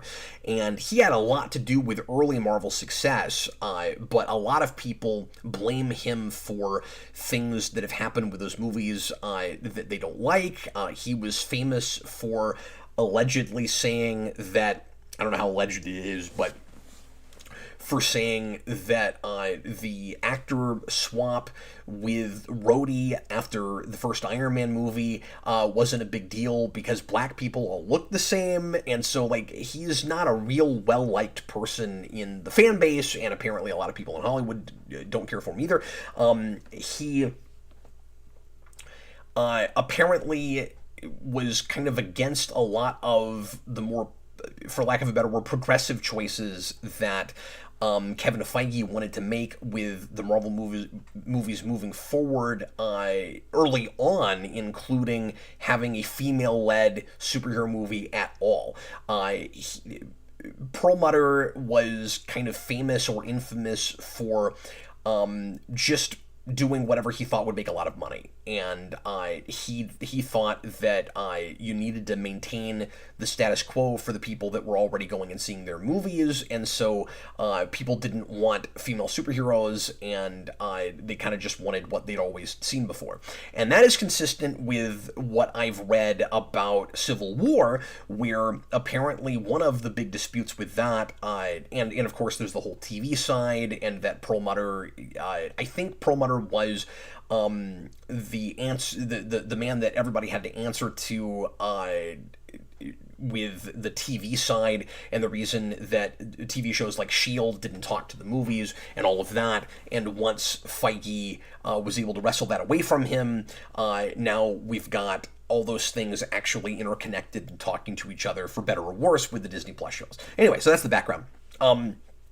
With that, so with Civil War, one of the big disputes apparently was Perlmutter wanted, and knowing this, I don't know how Winter Soldier got made the way it got made, but he wanted Civil War to have a more standard Marvel ending, and it needed to be good guys versus a bad guy, and it couldn't be Captain America versus Iron Man, and it would have been a lot more formulaic and a lot more of what you've seen before, and it wouldn't have been pushing the envelopes that Civil War pushed, and Feige couldn't have that, and so he might have walked if he didn't get his way on that movie.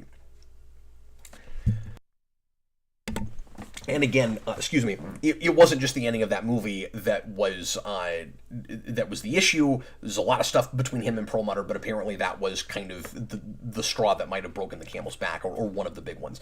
So, yeah, I mean, if he puts in that ultimatum and Disney doesn't side with him, and he doesn't get his way on that, and especially if he has to keep working with Perlmutter after that, even if he caved and didn't go through with the ultimatum, I think what we would have seen, like let's say Feige just flat out leaves,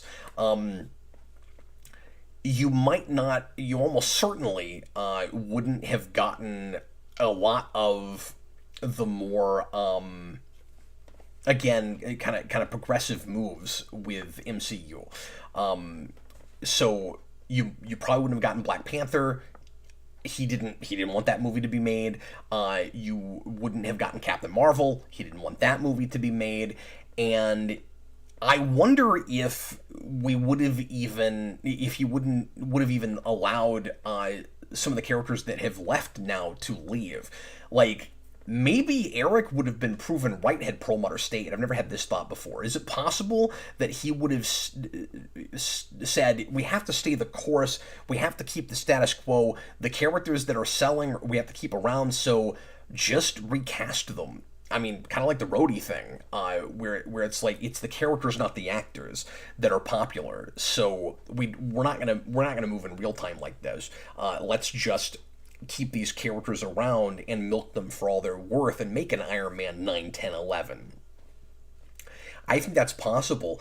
I hesitate to say that some things might have turned out for the better, actually, if that had happened, but like at what cost and how much, right? Like, because Feige's made some moves that I don't care for. I haven't loved so far the way he's run the TV side and how oversaturated Disney Plus has been, but then I also don't know how much of that is him and how much of that is Disney, and if Perlmutter might not have done exactly the same thing. That's really hard to say. So yeah, I mean, you wouldn't. Endgame would look completely different. The MCU where it is right now, it wouldn't look anything like it looks at the moment. We certainly, and when I say things might have been better in certain ways, I guess I mostly mean I don't know that Disney would be rushing to push characters that a lot of people are not latching on to, and probably won't latch on to. I think there's some of that going on right now. I don't think with Perlmutter that would happen. However, I also don't think that he would be taking any risks at all, and that it would be the MCU would be even more stale than some people feel like it is right now already. So you'd have a different set of problems, and Civil War would not be the great movie that I think it is, probably, if that had happened. So yeah, that's a sticky one. That's a really tough question. Mutale Perlmutter also didn't want to pay Downey. Yeah, so I mean, he might have really pushed for that recast over that, too. Bob the Hun, if you read Marvel The Untold Story, Perlmutter is psychotic. He messed up so many different things, and it's been a while since I read that. But so I didn't want to speak to any specific things with that because it's been too long. But I remember there being some pretty crazy talk about him there. Richard Tracy, Disney Plus needs a lot of content in order to stay competitive. Yeah, that's true. And the difficult thing right now is content is king. And we're rushing content so hard that we're just not spending enough time to get the stories right. And I think at the end of the day, that's likely to, and this is not related enough to what we're talking about, so I'll move on after I make this statement. But I just worry that eventually, at the end of the day, it's going to make people a lot less invested. That's already happening with some people with Star Wars, and maybe more with Star Wars than with Marvel.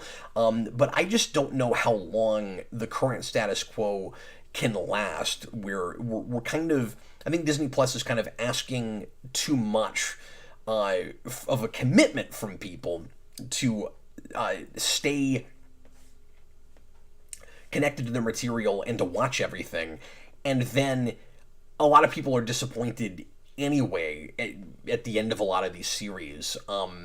I think the same thing is going to happen with this that did with Netflix, where eventually they're going to find viewership will start dropping off. That's apparently happening with Miss Marvel, and I wonder if second seasons of some of the shows that they're doing second seasons of, that might happen with too. I don't know, of course, but I wonder if the same thing will happen with Netflix Marvel, where they'll go, oh, we should have learned our lesson from what happened with that.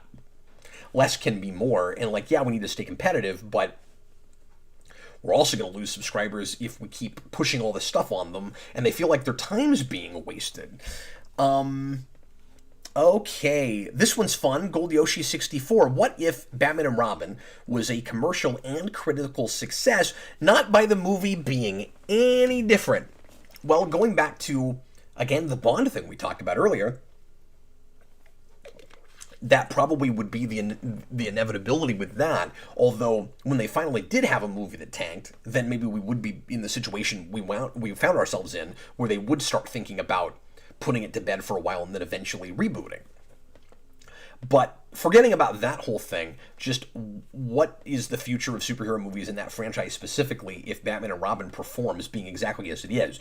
I can't imagine the majority of people embracing that, although there have been projects in the last few years that I felt the same way about that have been embraced, like Venom and stuff, that I don't get. So I guess it's possible, maybe if the overall climate for movies and things was different back then, where people started wanting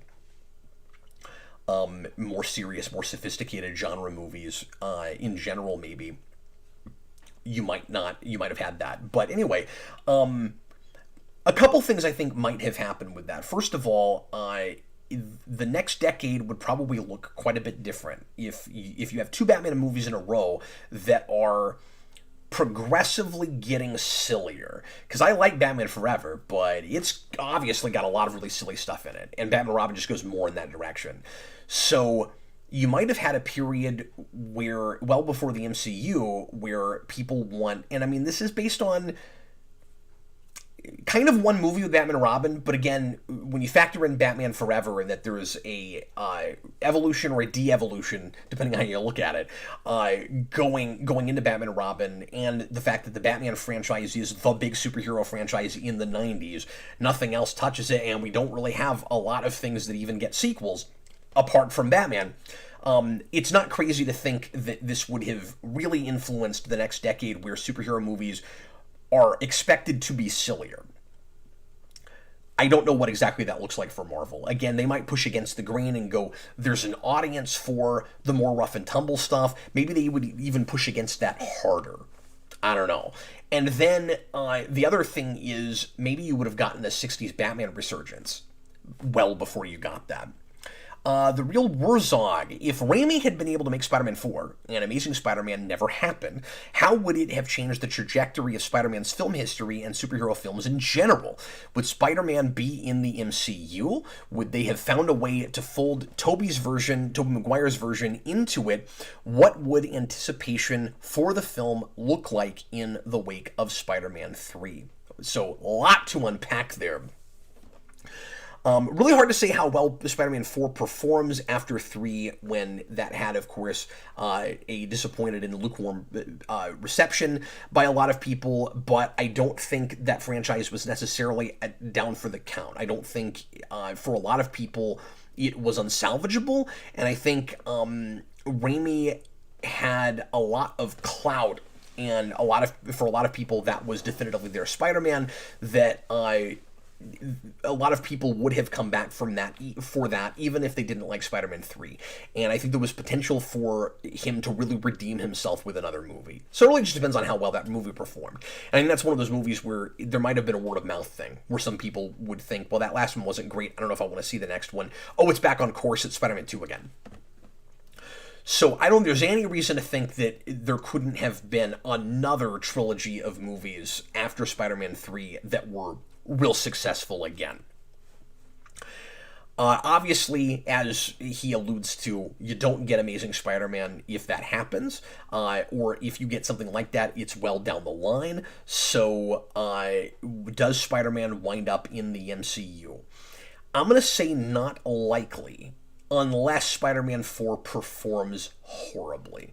So, let's say Spider-Man 4 doesn't do very well, and now Raimi is probably done, right?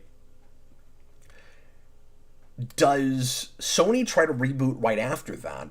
Or are we in a place with the MCU where instead of rebooting, Sony gets their act together and goes, maybe the smart thing is to do Spider-Man in the MCU now? After all, it almost happened with Avengers. Like, that was setting up the potential for Spider-Man to be in that universe. So then the question would be, do we reboot in the MCU and have a brand new Spider-Man, or do we say, okay, well, the problem the last two movies was Raimi and just what these movies were turning into, but maybe we could take Tobey Maguire's Spider-Man because people do like him and put him in an Avengers movie and then kind of soft reboot him, but with the same actor out of that. I don't think that's real likely. I guess that could have happened. Given how much Sony really kind of covets that character, and how much what's the word I'm looking for? How protective they are, how obsessed with their own ownership they are over that character.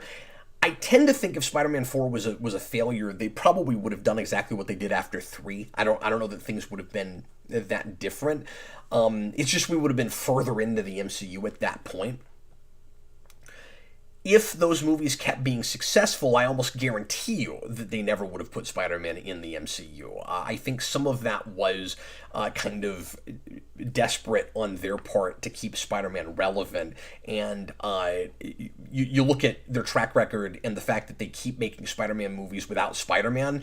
Again, that was their big cash cow franchise. They don't like that they have to be in bed with another company, I don't think.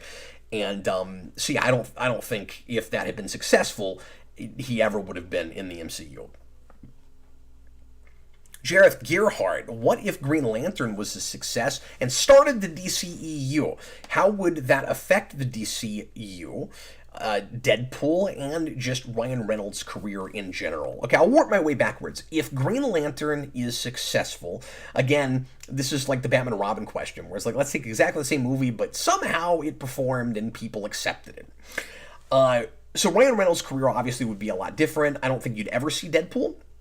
Or if you did, it would be a character in X-Men movies. Like, without Ryan Reynolds really going to bat for that and putting out the test footage that he put out, I mean, he had help, but like I want to say he kind of single-handedly made that whole thing happen. I don't know how much of a passion that would be for him if he already had another superhero franchise. So it is possible that he still could work with Marvel playing that character in X-Men movies, but I don't think the Deadpool phenomenon on screen would have happened. Certainly not around when it did.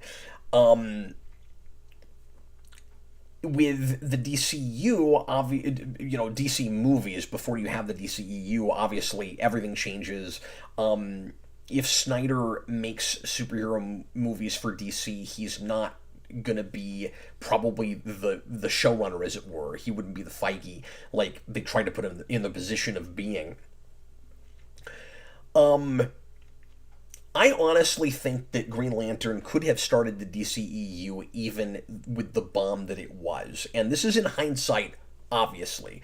This is just my opinion. If I'm DC and that movie comes out and it doesn't do very well, especially knowing what I know about what happened with the DCEU, and obviously there's no way for them to look in a crystal ball and know what would happen if they picked Snyder and they axed that whole thing.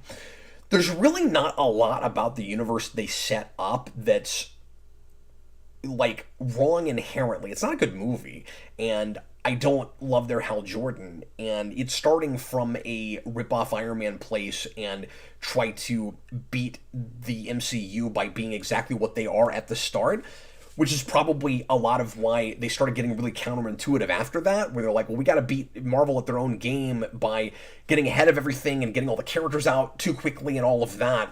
And I've always said that you could have done the Justice League Mortal thing. We have a question about that. I don't know that we'll get to it. You could have started with Justice League and spun everything out after that and had a lot of solo superhero movies from Justice League characters, but rushing it the way they did with Superman, that didn't do as well as we were hoping it would. Now we'll force Batman in it, and we'll set up the Justice League sort of willy-nilly and in a real contrived way in that, and then rush Justice League after that was not the way to go. And it didn't help that that first movie anyway, or sorry, the BVS anyway, was convoluted and incoherent at best. If Green Lantern had just come out and they stuck to their guns and they went, okay, people didn't like that movie, but we have other plans for other superheroes and they could live in this universe, I think it could have maybe worked. Like, that sounds real counterintuitive and crazy, but like Green Lantern is a good place to start. They would have just had to make a lot of tweaks and got more creative and not just tried to, rip off whatever Marvel was doing. But I don't want to be a hypocrite, because I also always said that it was kind of weird that after Man of Steel didn't do as well as they wanted it to. It performed, but then they kept going in that direction anyway because they were just desperate to get a shared universe happening. I thought that was a little weird at the time, but now that I've seen what happened with all that and how convoluted and how much crazy baggage there is with the DCEU now, maybe if they had gone in a more straightforward direction after Green Lantern, stuck to their guns and just went, okay, we're going to make more movies in this continuity, even though people didn't like that movie. We're going to prove to them that we know what we're doing and that we get all the problems that were wrong with that. It might have worked. But anyway, that wasn't the question. That was just a thought I had that I wanted to share. But let's say it was a success and it started the DCEU. It would have been really interesting because you would have had what I always wished we had, really, if you had to have shared universes with both, because I don't need that with DC in the way that I always really wanted that with Marvel. But if you were going to have both, and it was going to be like comics where you just have two shared universes that a lot of fans look at and enjoy both of, you'd have a MCU and a DCEU that were being constructed at more or less the same time. Where with Iron Man, that was 3 years earlier, but you only had like 4 movies by the time you got to 3 or 4 movies by the time you got to Green Lantern in 2011. So they would have beaten DC to the team punch, of course, but Green Lantern could have spun off, any number of other superhero movies and then gotten to Justice League 2 or 3 years after that. And then, I mean, they would be pretty much in the same race. And then what you'd hope is that they wouldn't just keep doing whatever it was Marvel was doing. And that's my worry in that, or that would have been my worry in that inevitability, that they would go, okay, Green Lantern isn't our Iron Man. Who's our Captain America? Who's our Incredible Hulk? Et cetera, et cetera. But I think they would have been in a position to compete in a way that they felt was harder for them by the time that they started putting together the DCEU. But also, even if that was successful, if they learned from the mistakes of that movie, they'd be in a cool position because they started with space stuff. They started with cosmic, and we didn't get to Guardians until 2014. So that's 6 years after DC starts. So, or after MCU starts. So it'd be really smart because Marvel was always more grounded and DC was always more about the iconic characters, and both always had a lot of cosmic stuff, of course. But you start bigger and grander with DC, and you begin with space stuff and you work your way back to Earth, and I think you'd immediately be separating yourself out. So I think if that had happened, whether that movie was successful or not, and they plowed forward and they put out good movies after that, I think they would have a solid, potentially shared universe instead of what ended up happening with them that they could move forward with that would still be going now. Okay, so in 15 minutes we'll be at 2 hours. I think I'm going to answer questions until I get to that 2 hour mark. So last call for super chats. If there's any other questions, burning what if questions that you have watching live right now that you want to get in, go ahead and do that right now, and I'm going to answer just as many more of these as I can. I don't actually have too many more.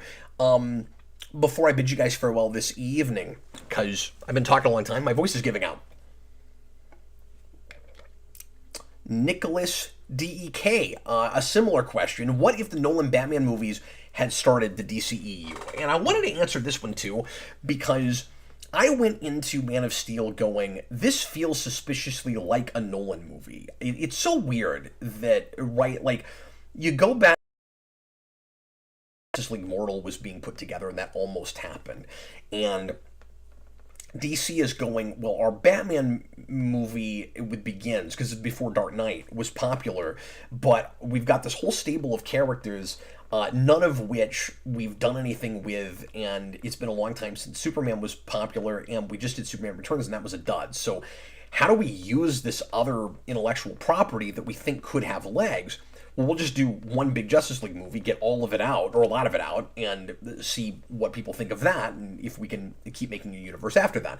Which, again, I think was actually a smart move, and kind of unfortunate that that didn't happen. And then they go, well, Dark Knight was this huge phenomenon. Does it really make sense to have a second Batman in a Justice League movie? Can we compete with ourselves? Remember, they always had that TV embargo where they didn't even want television to have a Batman at the same time as they had a movie Batman. So that was difficult, and they almost did it. It almost happened. I think that was, now I'm talking about Justice League Mortal, but I think that was one of the lesser reasons, if it was a reason at all, that Justice League Mortal didn't happen. Real quick with that, the biggest things were the writer's strike in 2007, and the fact that they were having difficulty with Australia playing ball with them, which is where they wanted to shoot. That was kind of the biggest thing, actually. But it absolutely could have happened where, I guess the reason I bring all that up is to say that they had these two different strategies and they didn't know how to reconcile them, where they're going, well, the Nolan Batman movies are huge, and we want to keep doing what's working. So when we get a Superman movie out finally, we don't have any real confidence in that character, because the last thing we tried to do with it wasn't popular. It didn't work out. So what do? Well, we'll just make more Nolan Batman, but it's Superman this time. We're going to get Nolan to come in and help us write it. And tonally, even though Snyder is trying to make that a Snyder movie, the script, the story feels very much like a Nolan movie in a lot of ways, except of course for the way it ends and some of Snyder's choices in the action. And so I felt like I got a taste of what a Nolan shared universe might have looked like with that, and I thought there wasn't really much about that movie that couldn't have fit in that universe. Again, hindsight is 2020. It may have been smart for that to be what they did, and then finally let Nolan, right off into the sunset and make the movies he wants to make, but keep going with his continuity. What would have been really weird about it is that you'd have a continuity where we basically did the Endgame thing with Iron Man at the beginning, where we write Batman out. I mean, he's not dead, so I guess he could come back later, maybe. But let's say that didn't happen. You'd basically be writing Batman out of your shared universe, and you'd be building to a Justice League with, like, a different Batman. So you'd have all these movies that would have your Robin John Blake Batman, or whatever version of Batman you decided to run with, and then not Bruce Wayne, but a Clark Kent Superman. That would be very strange. I guess that's what that would have to look like. But I think, at least box office wise, popularity wise, I think it could have maybe worked out. The big question is, could you start from something that grounded and then gradually work your way to New Gods and, some of the more, like, fantastic elements of DC and some of the more, preposterous science fiction elements? I think it could have. It could get to if you're not careful, it could turn into an Arrowverse kind of thing, where it starts to look like self-parody after a while, and where it jumps the shark real quick. And there's that question of, is it jumping the shark, or did we gradually build ourselves to that whole thing? But yeah, it just, I mentioned earlier that kind of two strategies idea where at the same time, like, DC couldn't decide if it needed to be grounded Nolan or if it needed to really embrace the wild characters, or that wild universe. So, like, could you get to something that looked more comic book within Nolan? Yeah, possibly, but I think that is I think that's a tall order. I think they would have been much smarter in letting the Nolan trilogy finish and then go to totally new blood when they went to Man of Steel.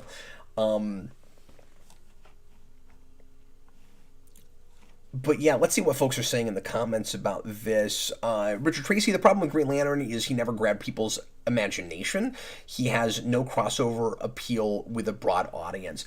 I don't know if I agree that he couldn't have built that appeal.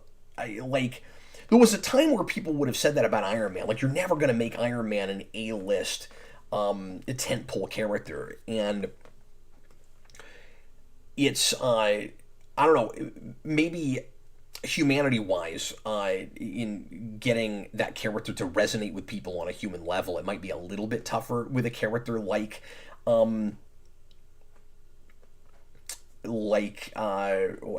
it's funny, I might be proving your point for you because I can't even think of his name right now. I just got Ryan Reynolds in my head. I mean, there's also different Green Lanterns you could go with, I suppose. Like, Hal Jordan. A lot of people, Hal Jordan's, like, not their Green Lantern. I just think that the misstep there, but you could do it like Guardians, and of course this was before Guardians, but, like, if you start it in space and you make it a space cop movie and you make it an ensemble cast and you make it about the ideas of what the Green Lantern Corps is all about and why they're out in the universe, trying to protect planets, and whether or not they should be policing the universe and all of that. Like, there's some pretty clear social commentary you could do with that, but also it could be a real fun space adventure, and we didn't have that at that point. They could have gotten ahead of Guardians, all of that there. And then, again, I think you could, and I should have said that earlier, but I think you could build a shared universe from there, working your way backwards and going back to Earth. There's also some kind of cool potential with Green Lantern for spinning off in unusual ways into the rest of a DC universe. Like, Hank Henshaw, Cyborg Superman, in the comics became a major Green Lantern villain even before he was a Superman villain, or more than he was a Superman villain. And you could have gotten to Superman through that, maybe. Like, you basically have like a... I guess with the Green Lantern movie they made, maybe this would be harder to do. But I was going to say you could have like a pre-established universe, which is what Mortal would have done, where the viewer has to play catch-up, and hopefully it doesn't lose us. But there's already been adventures from these characters, and maybe eventually we'll go back and do some origins, or just give you a lot of that in their own movies, giving you the background. But you could say, like, there's these pre-established characters that are already there, like a Cyborg Superman, and spin those characters out from Green Lantern. I think from iconography and mythology, that's a good place to start, maybe. But I hear you in the idea that that's maybe a harder way to get people invested than starting with something like Superman.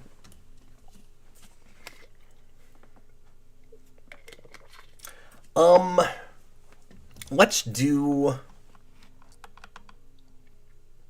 ahead and talk about the Mortal thing, because I went there, and then I've got some others, like I said, but I think I'll save them for another show, because we're right at the 2-hour mark.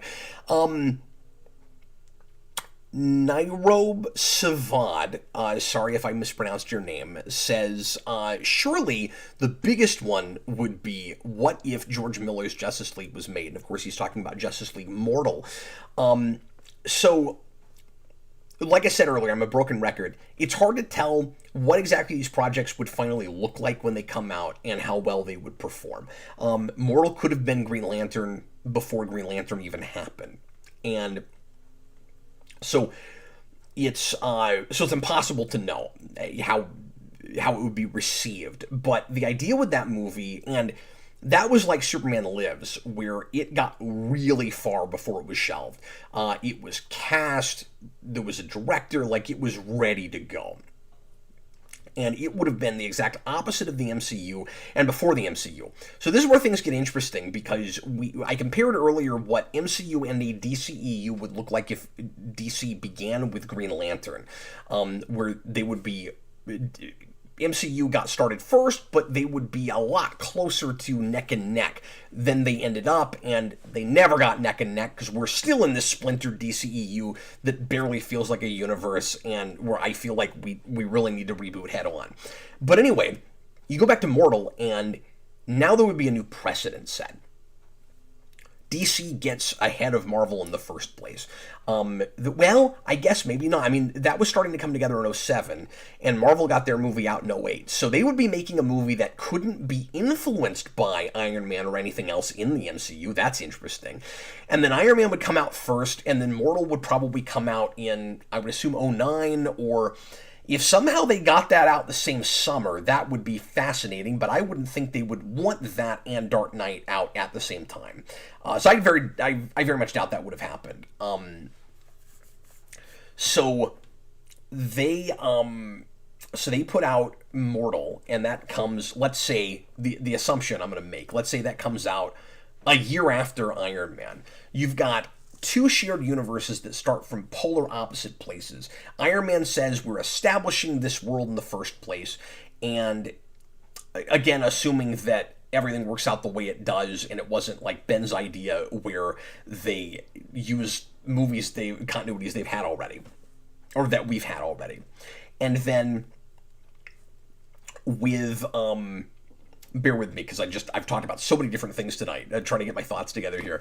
And then with DC, you're basically, if they film that script more or less the way it reads, with the draft that I guess was supposed to be the shooting draft, or as close to that as we got. I've read part of it, I've never finished it. And I really want to do a video on that at some point, like I said earlier. You'd have a pre-established universe where you'd have a lot of characters that existed already with adventures they've had, and the audience has to play catch-up. So would audiences embrace both approaches, or would both companies be appealing to different bases? It's possible that if it wasn't dramatically changed, where there's a lot of homage and a lot, like the Krypton restaurant from Kingdom Come is in that movie, like, is in the Justice League Mortal script. Like, there's a ton of stuff that reads like it's for the contemporary base that has been reading recent DC comics for the last 20 years or so, especially the last decade prior to that. Would it win over regular moviegoers, or would it feel like DC is for people that are in the know? DC is for people that already love comics and are into that continuity, and it feels almost like we're just taking the comics straight to the screen and you already have to have a background for it. Whereas MCU is the introductory superhero universe. I don't know, it's possible. And then you would have a real war on your hands. They would actually be at loggerheads in a way that they haven't been, really. Where, lately, there's a lot of DC movies that have performed, but MCU definitely has more clout for general moviegoers. And when people think of superheroes, general audiences, they think of the MCU. If Justice League Mortal happened first and was popular, that may not be the case. Or it might still be. It's hard to say. It's also hard to say how much the MCU would be influenced by the popularity of Mortal and whatever movies they put out after that. It's entirely possible that Avengers looks very different because DC beat them to the punch. You've already got this big team movie, even though the MCU would still be setting precedent, doing something that hadn't been done before by taking several characters that had been in different movies and putting them all in a team movie together. But would that have had as big of a cultural impact and be as much of a novelty in a world where we just did it backwards, where it sets a similar precedent for people, maybe, where it's like, okay, here's all these characters you've heard of, or maybe characters you love, and now they're in one movie together, and now they're getting spin-offs. And so retroactively, we kind of did that, where they're all in a movie together, because that really hadn't been done either. That you would have that many characters that were all in the same shared universe. We just started backwards from what Marvel was doing. So yeah, I mean, if they shot the script more or less as it was, I do think it's possible that that would have lost some people, and that it would have just been too many characters with too many origin stories and powers and things for people to keep up with that weren't already familiar with those characters. Because you could say, well, those are more iconic superheroes, more people know them, but like Martian Manhunter is in that movie. You've got villains that nobody's heard of, like Maxwell Lord is in that. One second, I'm moderating my own comments here. And Talia al Ghul was one of the big villains in that. So, I mean, obviously it would have really changed projects later on, even if it had still come out. Like, you wouldn't have had a Wonder Woman movie with Maxwell Lord. We already used him. Or if we did, it'd be, his second or third appearance. And then if you still had Rises, this would have really made history. Because you would have had multiple continuities at the same time with some of the same characters, and that had not happened yet. It looks like more and more it's becoming commonplace, and ironically with DC, a company that I never thought I'd see it with. But they're finally allowing all these different projects that aren't in the same universe, so you're about to finally have two Batmans at the same time with Tim Burton's Batman. I don't know if you would have seen it with two brand new Batmans where it wasn't like a legacy thing that had been there a long time. But anyway, now I'm just kind of rambling about the place we're in now. It's just all really interesting that because of all the mistakes DC made back then, they're now willing to do some of the things that arguably they should have done then that they might not have been willing to do. But I was just going to say Talia would not have been in Rises, probably.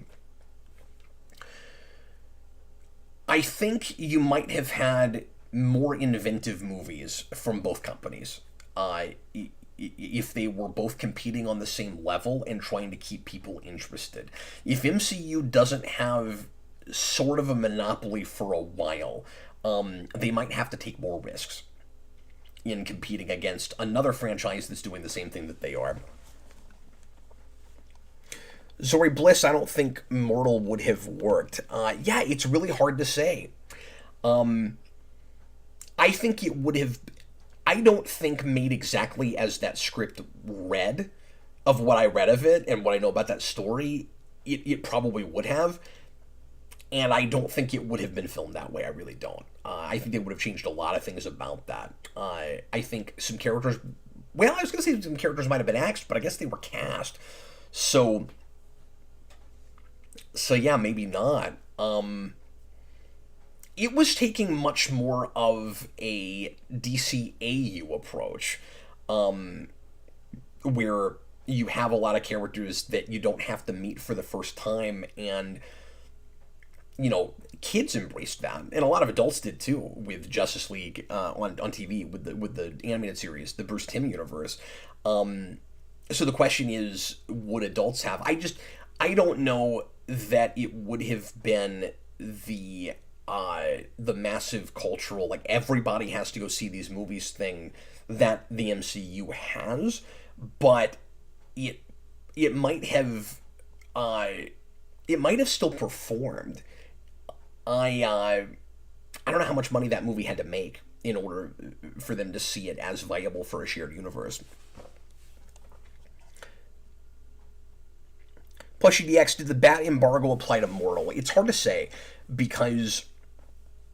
I mean, I guess it didn't, because they were going to make that. Like, I don't think Dark Knight really had that much to do with why that movie didn't get made.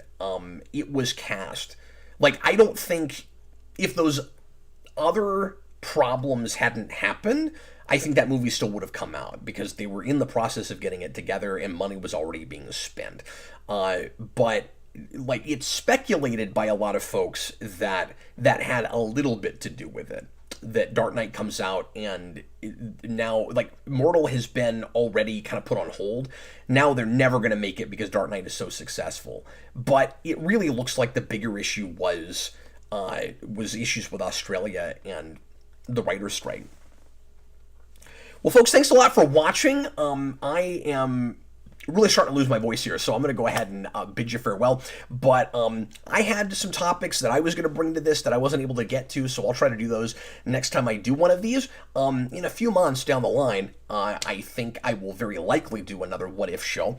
This was a lot of fun, a lot of audience interaction, and a lot of really great questions and things to speculate about. You guys really made me use my brain muscles tonight, so thanks to you for that. And next week, I'm going to be back to another movie review, and I will reveal that here in just a moment. I actually need to check my records and make positively sure about what has won the poll for that, so I will do that. But before I do, I want to say thanks as always to all of our patrons, especially our Superhero Rewind Patreon producers. Again, $10 tier is how you get access to becoming a producer, and I want to say thanks to all of the producers right now and credit them for everything that they do in supporting the channel monetarily, but also in helping me keep the show fresh and giving me cool ideas.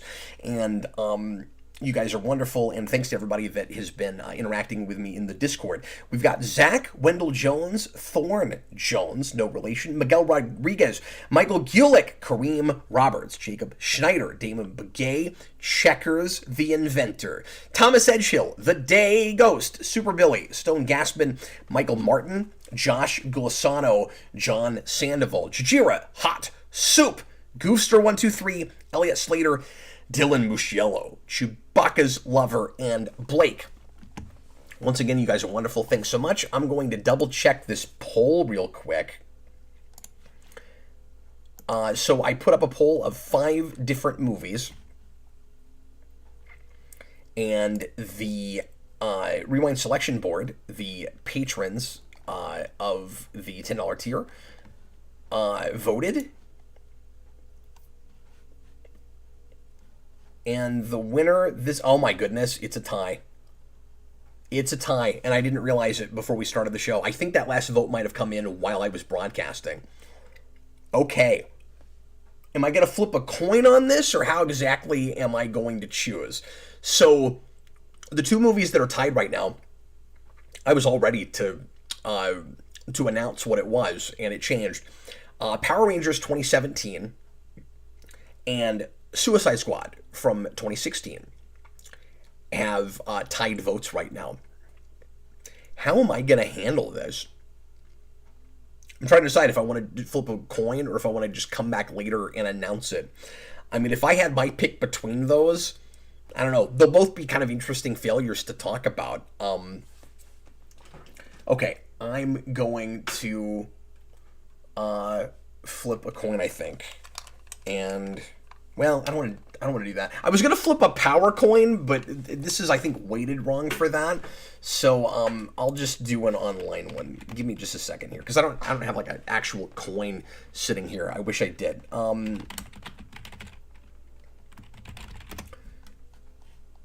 Let me just pull up a coin flipper online here. Okay. I don't care what coin it is. Okay, so heads will be Power Rangers and tails will be Suicide Squad.